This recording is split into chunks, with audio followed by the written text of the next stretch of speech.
পালক পানি তো তোমরা অনেকেই খেয়েছো, কিন্তু আগে কি কোনোদিন তোমরা পালক চিকেন ট্রাই করেছো?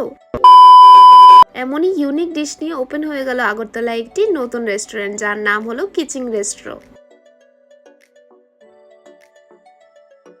লোকেশন জানতে হলে ভিডিওটাকে একদম মিস করো না। সো এই রেস্টুরেন্টের অ্যাম্বিয়েন্স আর ইন্টেরিয়রটা ছিল খুবই সুন্দর, যেমন তোমরা দেখতে পাচ্ছ। স্পেশালি ডাইনিং এরিয়াটা ফ্যামিলি গেট টুগেদারের জন্য বেস্ট অপশন।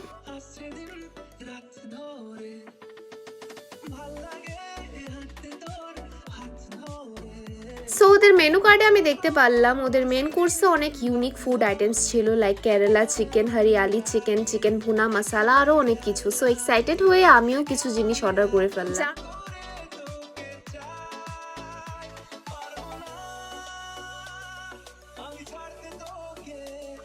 তার মধ্যে ছিল ভার্জিন মইতো, ফিশ ফিঙ্গার, পালক চিকেন আর বাটার নান। প্রত্যেকটি ডিশের টেস্ট কিন্তু ছিল বেশ ভালো, স্পেশালি পালক চিকেনটা, এটা আমি ফার্স্ট টাইম ট্রাই করেছিলাম and it was delicious. So তোমরাও যদি এমন একটি অ্যাম্বিয়েন্সের সাথে ডিলিশিয়াস ফুড এনজয় করতে চাও, তাহলে আজকে ভিজিট করো কিচিং রেস্ট্রো, যার লোকেশন হলো Chanmari beside cardio care clinic, Agartala.